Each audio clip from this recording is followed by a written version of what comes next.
friends, welcome back to our channel Cooking Living with Charu. நான் தான் உங்க Charu friends. இன்னைக்கு நம்ம 30 days 30 snacks ரெசிபியோட first snacks தான் பார்க்க போறோம். Wheat veg momo plus momo chutney. எப்படி செய்யறதுன்னு பார்க்கலாமா? வாங்க. ஒரு கப் அளவுக்கு கோதுமை மாவு. இது மைதாவில் செய்வாங்க. நான் வந்து அதுக்கு ஆல்டர்னேட்டிவா கோதுமை மாவு யூஸ் பண்ணிருக்கேன். இதுவுமே டேஸ்ட் சூப்பரா வந்துருந்துச்சுங்க ஃப்ரெண்ட்ஸ். தேவையான அளவு உப்பு. ஒரு பாதி உப்பு அளவு அப்படின்னு போட்டிங்கன்னா கரெக்டாக இருக்கும். ஏன்னா நம்ம உள்ள வைக்கிற ஸ்டஃப்புக்கும் உப்பு போட போகிறோன்றதுனால வெதுன்னு சுட தண்ணி ஊற்றிக்கிறேன் ஃப்ரெண்ட்ஸ். நான் மாவு கொஞ்சம் சாஃப்டாக வரும் சுட தண்ணி ஊற்றி பிசையக்குள்ள.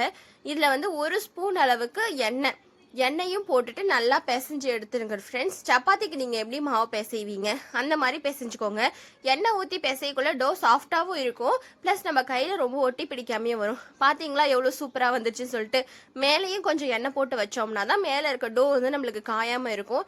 இது ஒரு 20 நிமிஷம் ஊறிக்கிட்டு இருக்கட்டும். இது செய்ய மொத்தமாகவே 20 நிமிஷம் தாங்க நம்மளுக்கு ஆகும். காய் கட் பண்ணுற நேரம், சப்பாத்தி மாவு பிசைகிற நேரம் தான்.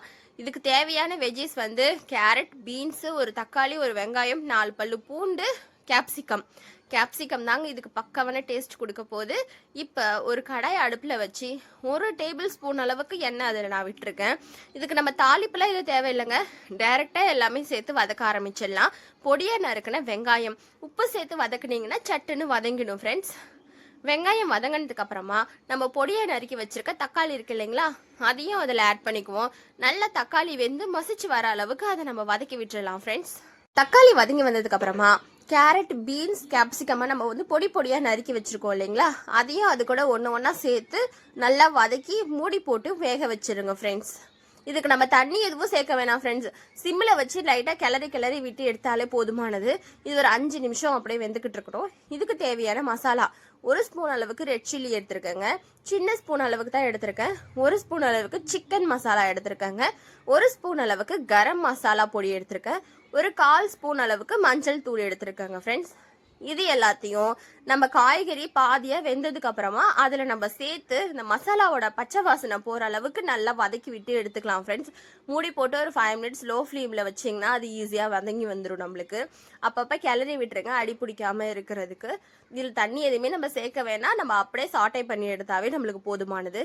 இப்போ மோமோ சட்னி, இந்த டிஷ்ஷுக்கான டேஸ்ட்டு இந்த மோமோ சட்னி அப்படின்னு சொல்லலாங்க. தக்காளியை பின்னாடி பக்கம் திருப்பி இந்த மாதிரி ஒரு கிராஸ் சிம்பிள் கோடு போட்டுட்டு இதை வந்து நீங்கள் ஒரு பாத்திரத்தில் சேர்த்துக்கோங்க. இது கூட 8 பல்லு அளவுக்கு பூண்டு உரிச்சு வச்சிருங்க. இப்போ நம்ம உரிச்ச பூண்டு, 2 காஞ்ச மிளகா, இதையும் அந்த தக்காளி கூட சேர்த்து அடுப்பை ஆன் பண்ணிட்டு தேவையான அளவு தண்ணி, அதாவது இந்த தக்காளி மூழ்கிற அளவுக்கு தண்ணி இருந்ததுன்னா கரெக்டாக இருக்கும். இந்த தக்காளி சாஃப்டாக வர வரைக்கும் இது வேகட்டுங்க. நம்மளுடைய சப்பாத்தி மாவு நல்லா சூப்பராக ரெடி ஆயிடுச்சு. 20 நிமிஷத்தில் இந்த அளவுக்கு ஊறி வந்து இருந்துச்சு. இதை நான் நல்லா திரட்டி எடுத்துட்டு குட்டி குட்டியா பீசஸ் போட்டு கட் பண்ணி எடுத்துக்கிட்டேன். இந்த பீஸ் கூட நம்ம கோதுமை மாவு வந்து கொஞ்சம் டஸ்டிங்க்கு எடுத்துக்கலாங்க. நல்லா சப்பாத்தி மாவு நீங்க எப்படி திரட்டுவீங்களோ அந்த மாதிரி தாராளமா திரட்டி எடுத்துக்கோங்க. வீட்டுல சப்பாத்தி மாவு மீந்துருச்சுன்னா கூட இந்த டிஷ் நீங்க ட்ரை பண்ணி பார்க்கலாம், சூப்பரா வரும் அவுட்புட்டு. நம்ம ஒரு ஷேப் வேணுன்றதுனால இந்த மாதிரி நான் ஒரு கப் யூஸ் பண்ணிட்டு இந்த மாதிரி ப்ரெஸ் பண்ணி எடுத்துக்கிறேன். இது அழகா ஒரு ரவுண்ட் ஷேப் வரும். டிஃபன் பாக்ஸ் மூடி, கிளாஸ் மூடி, எது இருந்தாலும் நீங்க இந்த மாதிரி ட்ரை பண்ணி பார்க்கலாம். இந்த மாதிரி அழகாக ரவுண்ட் ஷேப்புக்கு வரும். அப்போ எல்லாமே ஈவனாக இருக்கும்.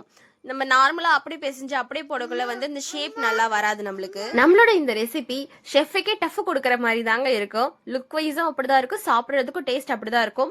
கண்டிப்பாக நீங்கள் கொஞ்சம் ஒரு 20 நிமிஷம் டைம் எடுத்து இதை செஞ்சு பாருங்க. எல்லாரும் இதுக்கு அடிக்ட் ஆகிடுவாங்க. நம்ம தக்காளி பார்த்தீங்களா எந்த அளவுக்கு சாஃப்டாக வெந்து வந்திருக்குன்னு சொல்லிட்டு. இப்போ நம்ம ஸ்டஃபிங் இதில் ஃபில் பண்ண ஆரம்பிச்சிடலாம் ஃப்ரெண்ட்ஸ். ஒரு ஷீட் எடுத்துட்டு நம்ம கொஞ்சமா அதில் வந்து இந்த ஸ்டஃபை வந்து ஃபில் பண்ணிக்கலாம். நம்மளுக்கு பிடிச்சமான டிசைன்ஸ் நம்ம யூஸ் பண்ணிக்கலாம். இந்த சாரியை ப்ளீட் பண்ற மாதிரி அழகா ப்ளீட் பண்ணிட்டு 2 எட்ஜையும் ஜாயின் பண்ணா இது ஒரு ஃப்ளவர் மாதிரி அழகா இருக்கும் நம்மளுக்கு. நெக்ஸ்ட் விநாயகர் சதுர்த்திக்கு நம்ம மோதகம் செய்வோம் இல்லையா, அந்த ஷேப்லயே நம்ம பிடிச்சி எடுத்துக்கலாம் அழகா. அப்புறம் வந்து இந்த சமோசா அதெல்லாம் செய்வோம் இல்லையா, நம்மளுக்கு விருப்பமான இதுதான் ஃப்ரெண்ட்ஸ். நம்ம தானே சாப்பிட போறோம், நம்மளுக்கு பிடிச்ச மாதிரி டிசைன் எல்லாம் செஞ்சு அசத்திடலாம். நான் வந்து இந்த மாதிரியான டிசைன்ஸ்லாம் இன்னைக்கு ட்ரை பண்ணியிருந்தேன்.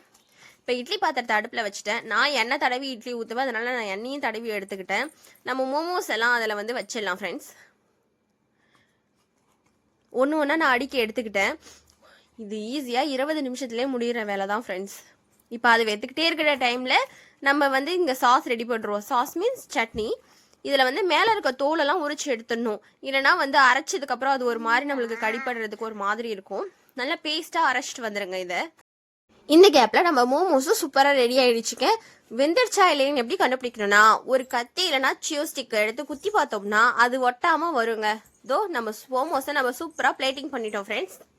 சாப்பிட்றதுக்கும் சூப்பராக இருந்துச்சு, பார்க்குறதுக்குமே எப்படி இருக்குது பார்த்தீங்களா? இதை போய் நம்ம எதுக்குங்க கடையில் காசு வேஸ்ட் பண்ணி வாங்கிக்கிட்டு வீட்லேயே இந்த மாதிரி செஞ்சோம்னா அங்கே 4 பீஸ் சாப்பிட்றதுக்கு வீட்டில் நம்ம 10 பீஸ் சாப்பிட்டுட்டு போயிடலாம் ஃப்ரெண்ட்ஸ். குழந்தைங்கள்லேருந்து பெரியவங்க வரைக்கும் இது எல்லாருக்குமே ரொம்ப பிடிக்கும். வீட் மோமோஸை நீங்கள் வீட்டில் செஞ்சு பார்த்துட்டு எப்படி வந்ததுன்னு சொல்லிட்டு எனக்கு கண்டிப்பாக கமெண்ட் பண்ணுங்க ஃப்ரெண்ட்ஸ். என்னோட சேனலை சப்ஸ்கிரைப் பண்ணிக்கோங்க. இந்த மாதிரி 30 நாளுக்கு 30 ஹெல்த்தியான ஸ்நாக்ஸ் நம்ம செய்ய போகிறோம் ஃப்ரெண்ட்ஸ். Thank you friends. பாய்.